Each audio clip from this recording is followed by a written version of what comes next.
गयासुर की कथा। वैदिक काल में ब्रह्मा जी जब सृष्टि की रचना कर रहे थे तो असुर कुल में गय का जन्म हुआ, पर उसमें असुरी वृत्ति नहीं थी। वो परम वैष्णव तथा देवयज्ञ था। वेद संहिताओं में जिन असुरों का नाम आया है उसमें गय प्रमुख है। एक बार उसकी इच्छा हुई कि वो अच्छे कार्य कर इतना पुण्य आत्मा हो जाए कि लोग उसके दर्शन करके ही सब पापों से मुक्त हो जाए तथा मृत्यु के बाद उन्हें स्वर्ग में स्थान मिले। ऐसा विचार कर उसने कोलाहल पर्वत पर समाधि लगाकर भगवान विष्णु की तपस्या करनी आरंभ की। वर्ष पर वर्ष बीतते गए, उसकी तपस्या चलती रही। उसके कठोर तप से प्रभावित होकर भगवान विष्णु प्रकट हुए और गय की समाधि भंग करते हुए कहा, महात्मन गया, उठो, तुम्हारी तपस्या पूर्ण हुई। किस उद्देश्य के लिए इतना कठोर तप किया? अपना इच्छित वर मांगो। गय ने आंखें खोली तो देखा सामने चतुर्भुज भगवान विष्णु खड़े हैं। गय ने चरणों में दंडवत प्रणाम कर कहा, भगवान, आपके चतुर्भुज रूप का दर्शन कर मेरे सब पाप दूर हो गए। मुझे ऐसा लगता है कि आप इसी रूप में मेरे अंदर समा गए हैं। अब तो यही इच्छा है, आप इसी रूप में मेरे शरीर में वास करें तथा मुझे देखें।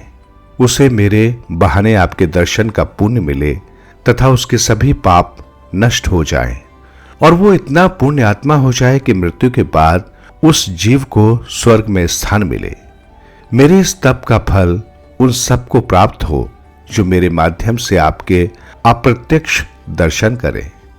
गय की इस सार्वजनिक कल्याण भावना से भगवान विष्णु बहुत प्रभावित हुए और हाथ उठाकर बोले, तथास्तु। ऐसा कहते ही भगवान अंतर्ध्यान हो गए। अब गए एक स्थान पर बैठकर सर्वत्र घूम घूम कर लोगों से मिलता।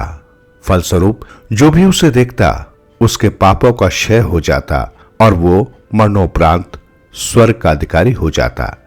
इससे यमराज की व्यवस्था में व्यवधान आ गया। अब किसी के कर्म फल कल लेखा जोखा वे क्या रखें। जब गए के दर्शन होते ही उसके सब पाप नष्ट हो जाते हैं तथा वो स्वर्ग का अधिकारी हो जाता है, तो फिर नरक दूतों का क्या कार्य रहा। उन्होंने ब्रह्मा जी के सामने ये समस्या रखी। ब्रह्मा जी ने कहा, ठीक है, इसका कुछ उपाय करते हैं। कर्मफल का विधान बना रहना चाहिए। हम इसके शरीर पर एक यज्ञ का आयोजन करते हैं तथा मैं और अन्य सारे देवता इसकी पीठ पर पत्थर रखकर उस पर बैठकर उसे अचल कर देंगे। फिर ये कहीं आ जा नहीं सकेगा।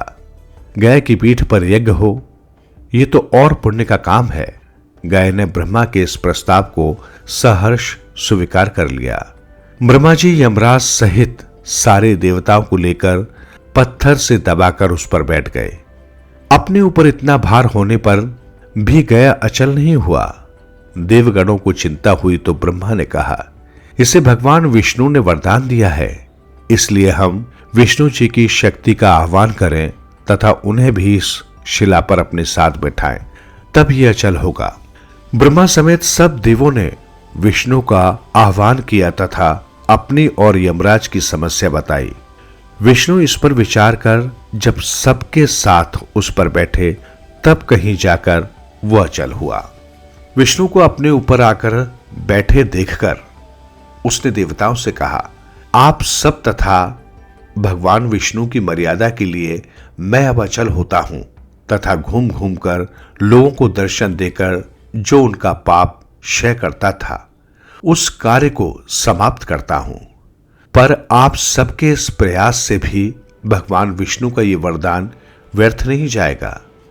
भगवान, आप मुझे पत्थर शिला के रूप में परिवर्तित कर यही अचल रूप से स्थापित कर दें।